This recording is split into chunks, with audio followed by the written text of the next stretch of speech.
आज की सभा की अध्यक्षता कर रहे अध्यक्ष जी, राष्ट्रीय प्रधान महासचिव श्री झा साहब, मंच पर विराजमान राष्ट्रीय संयुक्त महासचिव बिश्नोई जी, श्री मनियाडी जी, आर.एस. सिंह जी व सभी हमारे सेवानिवृत्त पदाधिकारीगण व महामंत्री अध्यक्ष व साथियों, बहुत सी बातों पर चर्चा हो चुकी है और बहुत ही कम समय बचा है। काफी लोगों को ट्रेन भी पकड़नी है। मैं एनडब्ल्यूआर की तरफ से चार्ट ऑफ डिमांड का समर्थन करता हूं। जो मेरे पूर्व वक्ताओं ने कहा, जो समस्याएं हैं, उन सभी का समर्थन करते हुए एक बहुत बड़ी बात जो आप लोगों ने अब तक नहीं बताई, कल सबके सामने वो प्रॉब्लम जनवरी में ही शुरू हो जाएगी। यहाँ से जाते हुए आपके कपड़े फाड़ने शुरू हो जाएंगे। ट्रांसफर सीजन है और 17,000 नए रिक्रूट्स भी आरपीएफ में आ रहे हैं। 1/3 स्ट्रेंथ है हमारी फोर्स की और उनके सबके लिए डीजी ने पहले से तलवार निकाल रखी है। डायरेक्टिव 32 जारी कर दिया, जिसमें उनको बोला है कि 1/4 पहली पोस्टिंग होम डिवीजन में नहीं मिलेगी। तो ये सबसे बड़ा ज्वलंत हमारी अभी समस्या रहेगी। इसके लिए इस मीटिंग में कोई प्रस्ताव लेना चाहिए कि ये डायरेक्टिव फॉल्स है, गलत है, इसको वापस लिया जाना चाहिए, इसका विरोध होना चाहिए। विरोध किस तरीके से किया जाना चाहिए ये तय होना चाहिए। जैसे पहले बाबा ने डायरेक्टिव स्टैंडिंग ऑर्डर का विरोध किया और वो वापस लिया गया, उसी बात को घुमा के उन्होंने होम डिवीजन को नए लड़कों के लिए लागू कर दिया और डिस्ट्रिक्ट को जो है सबके लिए लागू कर दिया। अभी जो हमारे जोनों की स्थिति है, वहाँ ज्यादातर लोग अपने घर के नजदीक पोस्टिंग है। कम से कम हर जोन के अंदर 40% लोग इस डायरेक्टिव से ट्रांसफर होंगे इस सीजन में। अगर ट्रांसफर हुए तो घर से सबका घर छूटेगा और लोग सबसे ज्यादा इफेक्टिव किससे होते हैं इस टाइम? ट्रांसफर ही बड़ा एक मुद्दा रहता है। बाकी तो मुद्दे 1-2 दिन झेल लेते हैं कि ठीक है अगले साल हो जाएगा, आगे हो जाएगा, पीछे हो जाएगा। लेकिन ये स्थानांतरण एक ऐसा मुद्दा है और जो भी डीजी आता है, ये करप्शन का भी सबसे बड़ा जो है क्षेत्र है। स्थानांतरण जो है किसी भी कर्मचारी के मामले में बड़ा मुद्दा है और इसी के माध्यम से जो है अधिकारी जो है करप्शन करते हैं और डीजी आरपीएफ भी यही कर रहे हैं। वो बार बार इसको संबंध में उन्होंने ज्वाइन करने के बाद स्थानांतरण संबंध में जितने आदेश जारी किए, ये परिलक्षित होता है कि वो इसमें अनड्यू चाह रहे हैं और पूरे हिंदुस्तान को दिल्ली दौलताबाद बना के घुमा रहे हैं। इधर रोड पेशी हो रही है, ट्रांसफर लोगों का हो नहीं रहा है और डायरेक्टिव का नया नया माध्यम बना रहे हैं। ये डायरेक्टिव जो है पार्लियामेंट के पास जो रूल है उसके भी खिलाफ है, पूर्णतः है, संवैधानिक है। किसी प्रकार को इसे एक्सेप्ट नहीं होना चाहिए। पहले जैसा विरोध हुआ वैसे विरोध होना चाहिए। और जो कल आगे आप झूठ मूठ के बोल के गए जो परसों मीटिंग में कि हम 1 लाख से कहीं दिखाई नहीं दे रहा है, जैसे बाबा जी कह रहे हैं, हम लोगों के बिल्कुल आरपीएफ स्टाफ के सारी नीतियां उनके खिलाफ जारी है। भर्ती का केंद्रीकरण करके सारे स्टाफ नए रिक्रूटों का जो कल आरपीएफ में आ रहे हैं उनकी लाइफ बर्बाद कर दी। केंद्रीकरण भर्ती होने के कारण सारे नॉर्थ इंडिया के ज्यादा लोग भर्ती हो गए, वो साउथ में पोस्टिंग होगी, वैकेंसी नहीं हो, कांड हो गई। जैसे पहले सब इंस्पेक्टर का इन्होंने किया, अब नॉर्थ इंडिया के लोग साउथ में पोस्टिंग है, उनको प्रॉब्लम हो गई और जो जब तक उनकी सेवा तक वो प्रॉब्लम हमारे सामने रहेगी, एसोसिएशन के सामने रहेगी, उन सदस्यों के सामने भी रहेगी। तो और पूरे टाइम के लिए उनकी लाइफ को बर्बाद कर दिया और इन 17,000 लड़कों के भी लाइफ को इन्होंने भर्ती केंद्रीकरण करके बर्बाद कर दिया।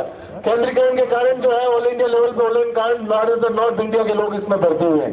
17,000 में से आपको कम से कम 11,000 लड़के नॉर्थ इंडिया के और उनको पोस्टिंग तो वैकेंसी के अनुसार साउथ में भी मिलेगी। ऑलरेडी लिस्ट जारी हो गई है, तो लोग परेशान रहेंगे और वो परेशान होंगे जब तक एसोसिएशन वाले कोई जिन्हें नहीं बोलेंगे ट्रांसफर कराओ, हमारा अदर जोन कराओ, जैसे जाके अपन देखते हैं और बोलते हैं कि हमारा उद्देश्य एक है, सबकी ट्रेनिंग बर्बाद हो।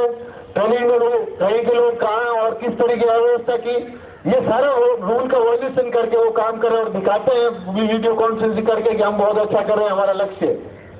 डायरेक्टिव 33 जारी किया, वो भी बिल्कुल उन्होंने कोई कुछ नहीं देखा। डायरेक्टिव 31 जारी किया, वो भी जो गलत किया, उन्होंने सैंक्शन स्टैंड नहीं दी। डीआरएम को डीएम के बंगलों से ड्यूटी लगे, नॉन कोर एरिया से कोर एरिया में ले लिया, लेकिन कोर एरिया की सैंक्शन स्टैंड नहीं दी। उसमें कोई भी डायरेक्टिव जारी करते हैं तो उसका क्या वो कैसे इंप्लीमेंट होगा, उसका जो वित्तीय कॉन्फ्रेंस हो रही है सैंक्शन स्टैंड की, वो लेना पड़ता है। ऐसे सारे तमाम आदेश बैरिक के संबंध में और दूसरे संबंध में झूठ मूठ का कॉन्फ्रेंस कराते हैं।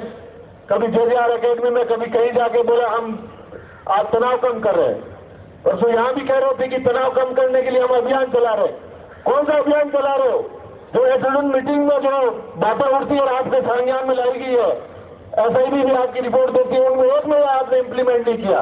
तो कौन सा तनाव दूर करो? तनाव दूर करने की बात तो एसोसिएशन करती है हर मीटिंग में, और उनके सारे मुद्दे तनाव दूर करने वाले अगर आप वास्तव में चाहते हैं तो उनको एक्सप्रेस लागू होना चाहिए।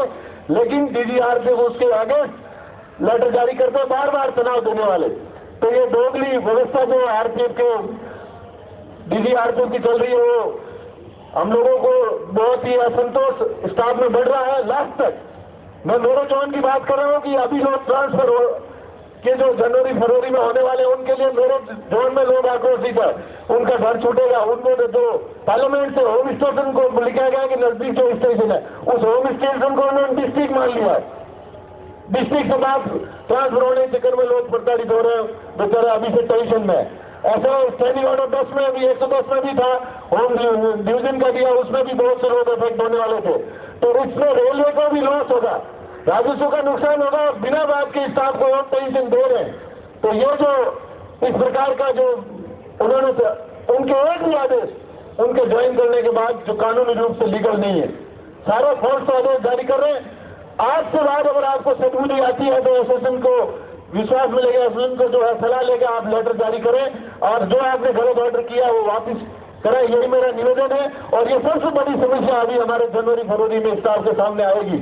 और जो ट्रेनिंग करके लड़के आ रहे हैं वो अभी से कह रहे हैं कि ये उन्होंने इनिशियल ट्रेनिंग के बाद किया है, और जो प्रमोशन के बाद भी उन्होंने ट्रांसफर का जो ऑर्डर उसमें है, ये सब ऑर्डर बदलने चाहिए, इनका कोई औचित्य नहीं है। और एक स्थानांतरण पारदर्शिता जो है आनी चाहिए, वो ट्रेन स्कॉटिंग का आदेश जारी किया कि प्रॉपर ट्रेन स्कॉटिंग होनी चाहिए। कहाँ प्रॉपर ट्रेन स्कॉटिंग आपका आदेश होगी जब आपके पास सैंक्शन स्टैंड नहीं? ट्रेन स्कॉटिंग की सैंक्शन स्टैंड तो आज तक नहीं जारी की गई, उसी में से काम कर रहे हैं। तो इस ऑर्डर डायरेक्टिव का औचित्य क्या है? कोई औचित्य नहीं है ट्रेन स्कॉटिंग का, ये प्रॉपर का ढकोसला करने की। फालतू इसमें 4 दिन और बोला ब्रीफिंग कर रहे हैं, हम ट्रेनिंग चला रहे हैं। जो ट्रेनिंग तुम्हें करानी चाहिए वो तो करा नहीं पा रहे हो। 7,000 हमारी ट्रेनिंग की पूरी इंडियन रेलवे की आरपीएफ की स्ट्रेंथ 7,000 को हम ट्रेनिंग करा सकते हैं, तो 7,000 हर साल रिक्रूट होना चाहिए। वहाँ वो ट्रेनिंग कराने, ट्रेनिंग सेंटर को हम जिम्मा रखते हैं। झूठ मूठ का रिफ्रेशर कोर्स के लिए भेज के स्टाफ है नहीं, फिर भी बोला जबरदस्ती कोर्स करने जाओ, 12 घंटे ड्यूटी करके उस ट्रेनिंग सेंटर को